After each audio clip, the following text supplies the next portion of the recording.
El mar, para muchos, representa el recuerdo de unas esperadas y agradables vacaciones, de días de descanso y pasividad, o, por otro lado, de desenfreno y aventura. Para otros, sin embargo, el mar es sinónimo de tragedia.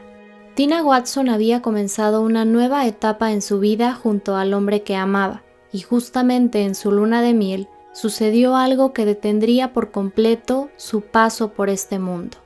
El mar, tan inmenso y lleno de misterios, fue testigo de un hecho que hasta hoy es motivo de controversia, un hecho en el que Tina Watson fue la protagonista. El día de hoy hablaremos de un caso tan insólito como lamentable, cuyos acontecimientos parecen sacados de una película, pero sucedieron en la vida real.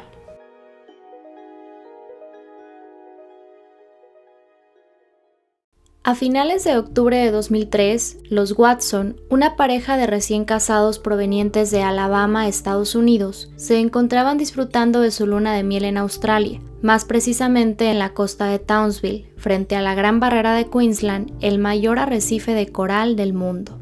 Gabe y Tina Watson se habían casado recientemente, y lo que se supone sería una maravillosa estancia que marcaría el preámbulo de su nueva vida como esposos, se convirtió en un hecho totalmente desafortunado. Como una de las actividades del viaje, el miércoles 22 de octubre, la pareja participó en una excursión de buceo que Gabe había preparado antes de viajar a Australia. Para este recorrido, habían abordado el barco Spoil Sport desde el 21 de octubre por la noche. Dicho barco se trasladaría a las inmediaciones del SS John Gala, una embarcación de pasajeros que se hundió en las profundidades en 1911, convirtiéndose así en un espacio histórico visitado por una gran cantidad de buceadores año con año. Precisamente el sitio en donde se ubica este naufragio fue el destino elegido para bucear ese miércoles. Pasadas las 9 de la mañana, el recorrido comenzó. Tras unos minutos luego de que la pareja se adentrara en las aguas oceánicas y después de un primer intento fallido, ocurrió lo inimaginable. Tina Watson se desvaneció.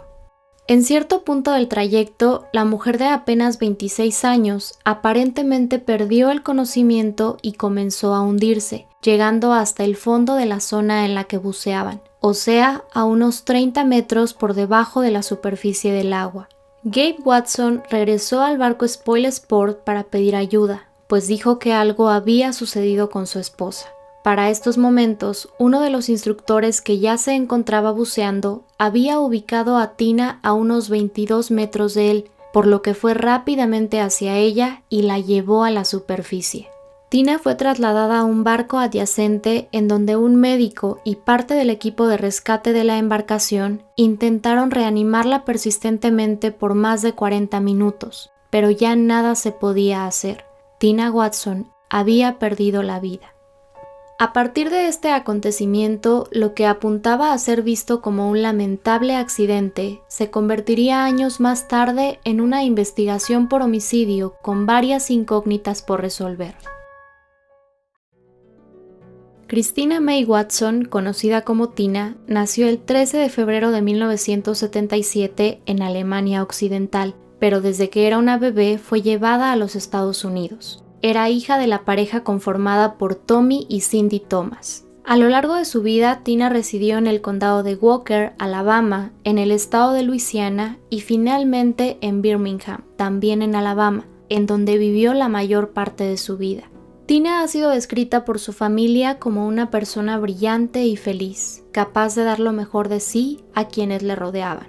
Es relevante para este caso saber que, en su niñez, Tina fue diagnosticada con taquicardia supraventricular paroxística, afección que consiste en episodios en los que se presenta una frecuencia cardíaca rápida. Para darnos una idea más clara, una frecuencia cardíaca normal es de 60 a 100 latidos por minuto. Quien tiene una taquicardia supera los 100 latidos por minuto, además de posiblemente presentar aturdimiento, sudoración y dificultad para respirar. En Birmingham, Tina conoció a quien sería su esposo, David Gabriel Watson, a quien sus cercanos llamaban simplemente Gabe. Los jóvenes se conocieron cuando eran estudiantes de la Universidad de Alabama y fue en enero de 2001 cuando comenzaron a salir. La familia de Gabe ha declarado que a los padres de Tina nunca les gustó él para su hija. No se sabe mucho de la vida de la joven antes de lo sucedido en Australia, pero se ha publicado que al casarse, tanto ella como Gabe vivían en Birmingham, en donde él trabajaba en una empresa de plásticos, y Tina como gerente de una cadena de almacenes de ropa, zapatos y otros artículos. El 11 de octubre de 2003, Tina y Gabe se casaron, por lo que al momento de los hechos llevaban escasamente 11 días como esposos. El 13 de octubre, 2 días después de celebrar su matrimonio, tomaron un vuelo con rumbo a Sydney, Australia, el primer destino de su luna de miel en aquel país. Volvamos al 22 de octubre de 2003, el día en que Tina Watson perdió la vida. Para aquella excursión, Gabe y Tina tenían sus propios equipos de buceo. La empresa únicamente les proporcionó los tanques de aire. Es muy importante saber que Gabe Watson era un buceador experimentado y certificado, o por lo menos eso se afirmaba. Antes de su viaje a Australia, él había realizado varias inmersiones, según se ha señalado, más de 50, mientras que Tina solo había hecho algunas cuantas y nunca en el océano, por lo cual ella evidentemente tenía menos experiencia que él. Pero el saber que su esposo contaba con la preparación necesaria le hizo sentirse segura para participar en esa inmersión. Algo que llamaba la atención era que ese 22 de octubre el esposo de Tina se había negado a que los acompañara un guía profesional, argumentando que él estaba certificado y no necesitaban de ese apoyo, por lo que finalmente entraron al agua con otro grupo de personas que también participaban en el recorrido. Se sabe también que, tras un primer intento de inmersión, la pareja volvió a la superficie, pues Gabe dijo que tenía problemas con la computadora de buceo, ya que ésta estaba sonando y posiblemente había alguna falla, por lo cual cambió la posición de las baterías para sumergirse nuevamente unos minutos después. Y quizás se pregunten qué es una computadora de buceo. En términos sencillos, es como un reloj más complejo. Este dispositivo mide parámetros como tiempo, profundidad y temperatura del agua, entre otros, por lo que es de gran utilidad para quien practica este deporte. Cabe señalar que a causa de la fuerte corriente submarina que se presentaba aquel día y de otras características de la inmersión en la que Tina y Gabe participaban, esta era calificada como roja. En otras palabras, una inmersión que normalmente tomarían exclusivamente buceadores avanzados. Pero, entonces, ¿qué fue lo que sucedió de acuerdo con la declaración de Gabe Watson? Él señaló que, a los pocos minutos de haberse sumergido, pudo percibir que Tina estaba preocupada y que trataba de hacerle saber que algo no andaba bien. Gabe ha afirmado que, en cuestión de minutos, se dieron cuenta de que aquella inmersión no era lo que esperaban, pues comenzaron a sentir la fuerza de la corriente golpeándolos y justo en esos momentos, según dijo, Tina, al estarse moviendo, le quitó la máscara de respiración por accidente y comenzó a entrar en pánico. Él la perdió de vista por unos segundos mientras se ponía nuevamente la máscara y cuando volteó hacia ella, observó que se estaba hundiendo. Según lo declarado por el esposo de Tina, trató de alcanzarla, pero no le fue posible, pues, además, el miedo se había apoderado de él.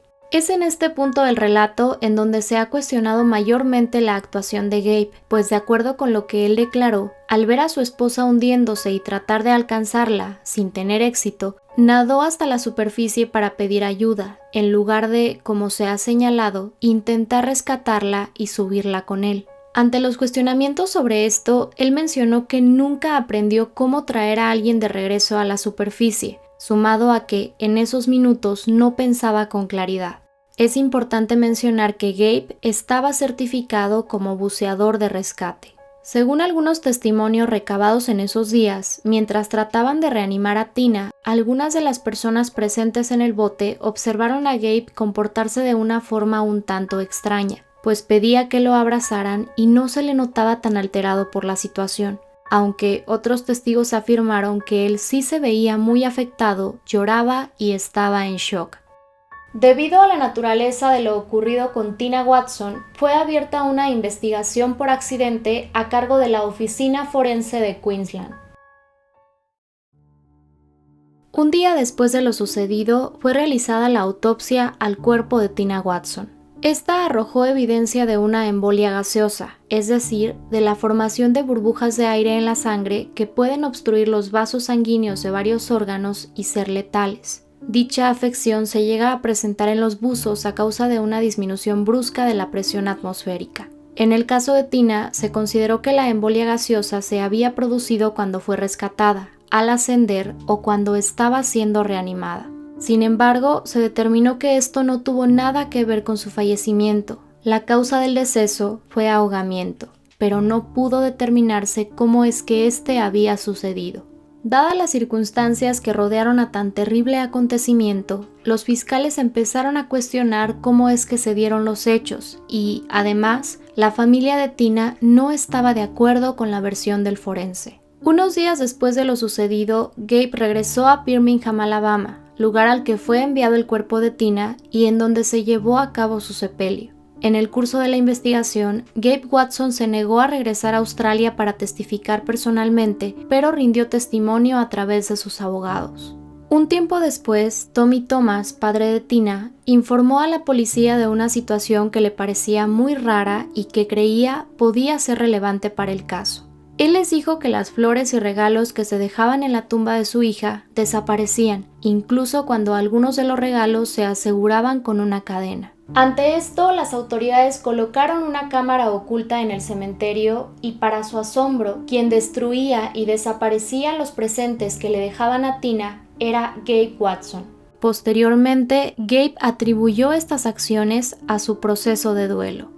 Continuando con la investigación, los fiscales afirmaban que la computadora de buceo de Gabe representaba una prueba importante de que él mentía sobre lo que realmente había sucedido con Tina, pues, de acuerdo con su argumento, el registro de movimientos almacenado en el dispositivo electrónico de Gabe no coincidía con lo que él declaró haber hecho mientras estaba con su esposa bajo el agua. Plantearon entonces como una de las posibilidades que Gabe hubiera apagado el regulador de aire de Tina y posteriormente lo volviera a encender, con la finalidad de que ella quedara inconsciente y se hundiera.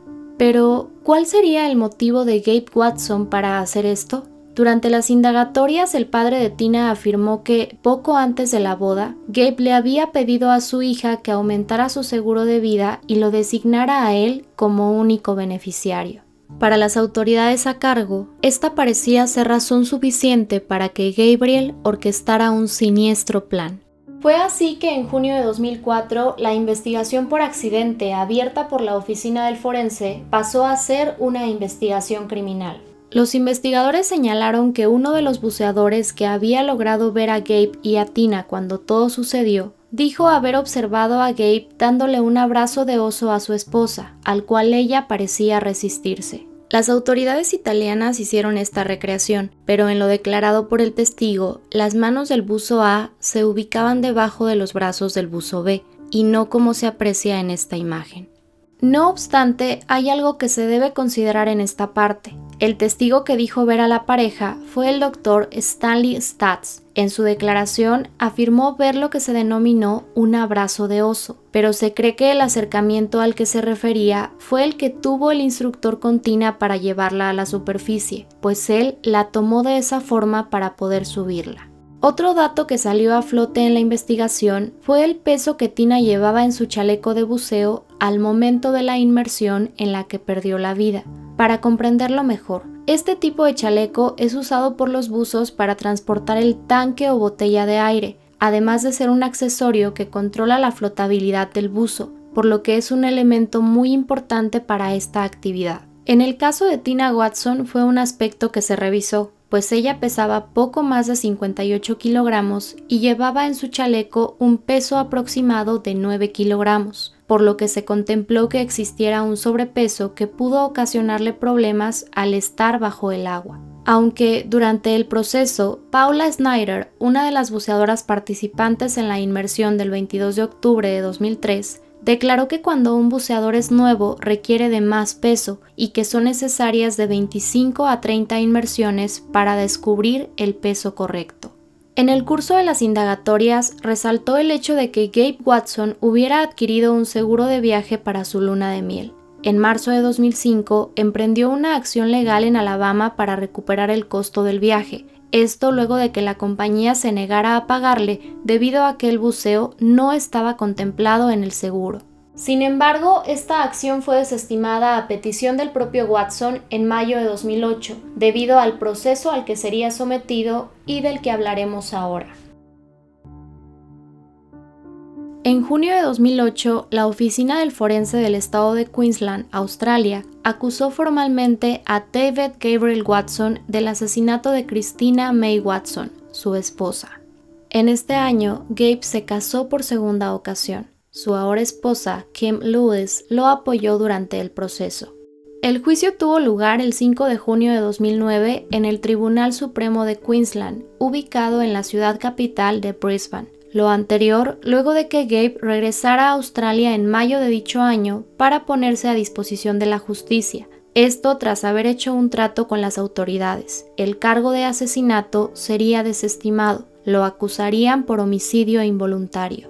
El fiscal de la corona, Brendan Campbell, apuntó que durante el tiempo transcurrido desde el fallecimiento de Tina, Gabe le había dado a la policía 16 versiones distintas de lo sucedido y que ninguna de estas coincidía con lo que el testigo ocular presentado por la fiscalía había visto. A pesar de esta afirmación, no se presentó evidencia real de la existencia de tales versiones, y a decir de la defensa de Gabe, las diferencias y contradicciones que se podían hallar en sus declaraciones eran intrascendentes. Se sabe que cuando Tina fue llevada a la superficie, su tanque aún tenía aire y ella llevaba colocado el regulador de este, además de que las pruebas realizadas no indicaron que su equipo hubiera fallado.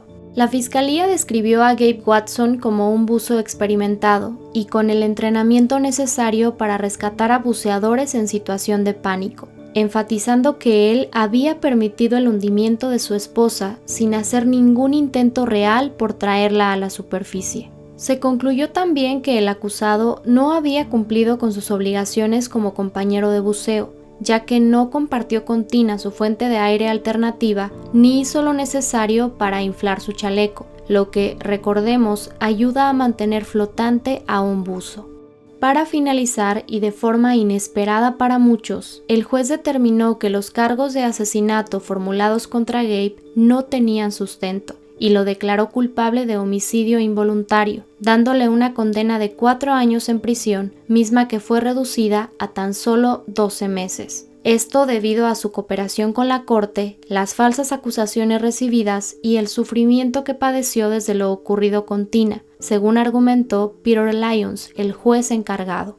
Mike Ball Expeditions, la compañía de buceo que organizó la excursión en la que Tina perdió la vida, fue sancionada con base en la Ley de Seguridad y Salud en el Trabajo de Australia, por violar su propio código de conducta al no garantizar que Gabe y Tina realizaran una inmersión de orientación. Como parte de la sanción, se les ordenó pagar una multa de $6,500. Frente a la resolución del juez en el caso de Gabe, la familia de Tina Watson declaró que la sentencia era una vergüenza para Australia. Un día después del juicio, Troy King, el entonces fiscal general de Alabama, Estados Unidos, presentó una apelación ante la Corte Suprema de Queensland para que la sentencia de Gabe Watson fuera reconsiderada. Pasados unos días, el 18 de junio de 2009, el fiscal general de Queensland anunció que el Estado apelaría contra la insuficiencia de la sentencia de Watson. Como resultado de este proceso, el Tribunal de Apelaciones dictaminó aumentar 6 meses al periodo de encarcelamiento de Gabe, por lo que, en total, pasaría 18 meses en prisión. Esta resolución ponía fin al procedimiento legal en Australia, pero a Gabe Watson aún le esperaba enfrentar a la justicia en su país. En mayo de 2010, el fiscal de Alabama dio a conocer que contaba con información reservada que le daba motivos para emprender un juicio contra Gabe por asesinato capital, planteando que él presuntamente habría planeado el crimen estando en Alabama, por lo que entraba en su jurisdicción. En octubre, justamente en el 7º aniversario de la partida de Tina, un gran jurado de Birmingham acusó a Gabe Watson por el secuestro y asesinato capital con fines de lucro de Tina Watson. La familia de Tina esperaba que con los procedimientos legales que se avecinaban pudieran obtener respuestas a varias interrogantes sobre la pérdida de su hija. Para comenzar el proceso, fueron solicitadas a Australia las pruebas que estaban bajo resguardo de la policía de Queensland. Esta solicitud recibió una negativa hasta que la Fiscalía de Alabama se comprometió a no imponer la pena capital en el caso de Gabe Watson, pues en Australia esta había sido abolida tiempo atrás y por ley no podían extraditar a ninguna persona que corriera el riesgo de ser sometida a dicha condena. En noviembre de 2010, Gabe Watson cumplió su sentencia y fue liberado. No obstante, otro proceso ya le aguardaba. Tras su liberación, fue deportado a Estados Unidos, en donde a su llegada fue arrestado inmediatamente. La fiscalía argumentó contar con evidencia suficiente para inferir que él había planificado lo sucedido en Australia mientras aún se encontraba en Estados Unidos, además de engañar a su esposa para que tomara lecciones de buceo y viajaran al país oceánico. De esto último derivaba el cargo de secuestro, mismo que fue retirado.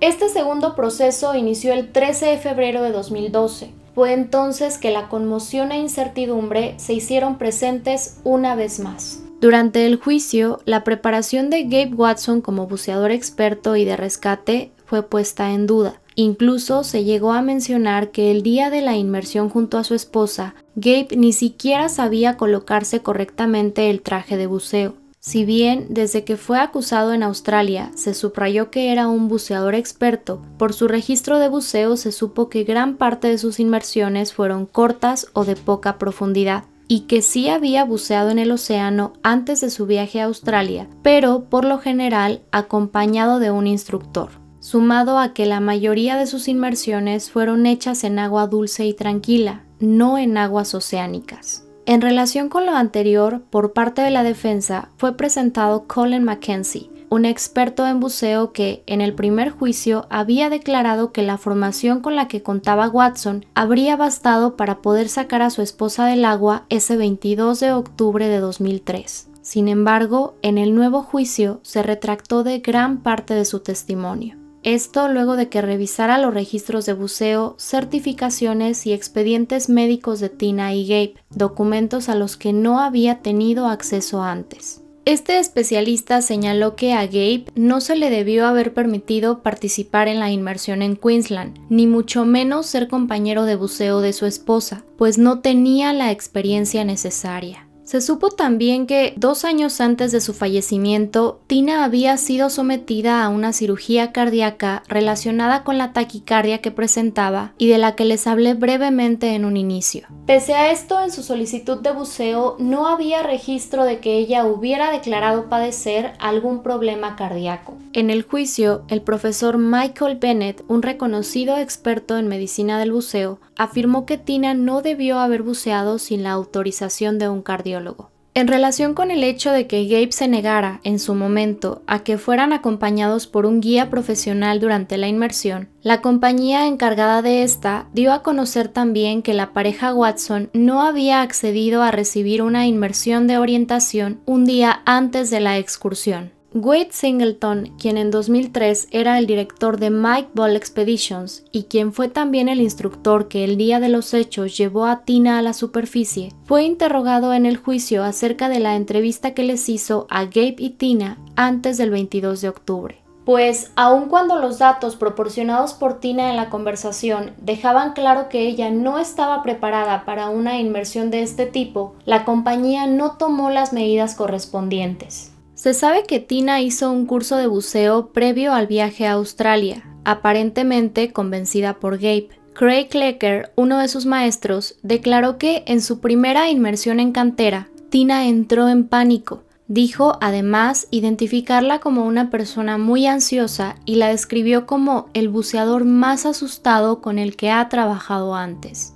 Otro aspecto que fue cuestionado en el transcurso de este proceso fue el tiempo que tardó Gabe Watson en ascender a la superficie para pedir ayuda, pues la parte acusadora señaló que su ascenso fue muy tardado, lo que aseguraban podía verificarse en su computadora de buceo. Respecto a esta situación, algunos expertos han mencionado que los registros de la computadora de buceo no son 100% precisos, por lo que no resultaría totalmente fiable basarse en ella para argumentar que Gabe hizo un ascenso tardado. Precisamente, la computadora de buceo de Gabe volvió a ser tema de discusión en el proceso, debido a que Ken Geringer, un oficial de la policía de Queensland, declaró en Alabama que, cuando se la pidieron a Gabe para revisarla, él se mostró nervioso una vez que las autoridades se negaron a regresársela, lo que les hizo dudar de él. Si ustedes recuerdan, antes de que Tina perdiera la vida, Gabe y ella se habían sumergido en el agua en una primera ocasión, pero regresaron porque Gabe dijo que su computadora estaba fallando y sonaba.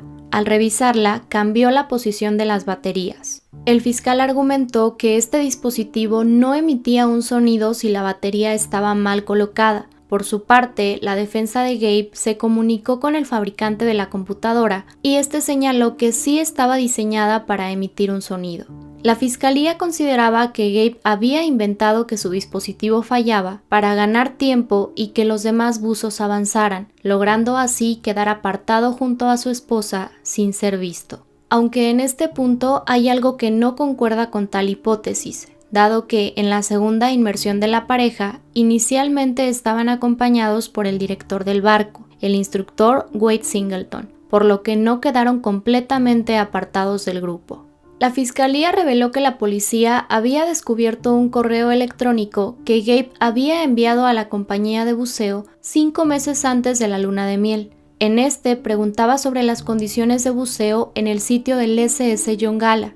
Este correo fue respondido por un empleado que le comunicaba que, debido a que Tina era una buceadora inexperta, tenía que realizar una inmersión de orientación previa o definitivamente no bucear en ese lugar. Esta información contradecía por completo una de las declaraciones que Gabe hizo a la policía en Australia luego de los trágicos hechos, en la que aseguraba que no sabía nada de la excursión antes de hacerla. No obstante, esta prueba no fue admitida en el juicio de Alabama porque el empleado de la compañía de buceo no pudo testificar. Sobre el cobro de la póliza del seguro de Tina, el abogado de Gabe Watson señaló que su cliente no recibió absolutamente nada, sino que fue el padre de Tina quien obtuvo un pago de $33,000 por parte de la aseguradora, al ser el beneficiario. Otro dato fue puesto sobre la mesa por el abogado de Gabe. Él apuntó que antes del viaje a Australia, su cliente había decidido no seguir adelante con un importante seguro de vida para su esposa, postergando la revisión del tema para su regreso de la luna de miel.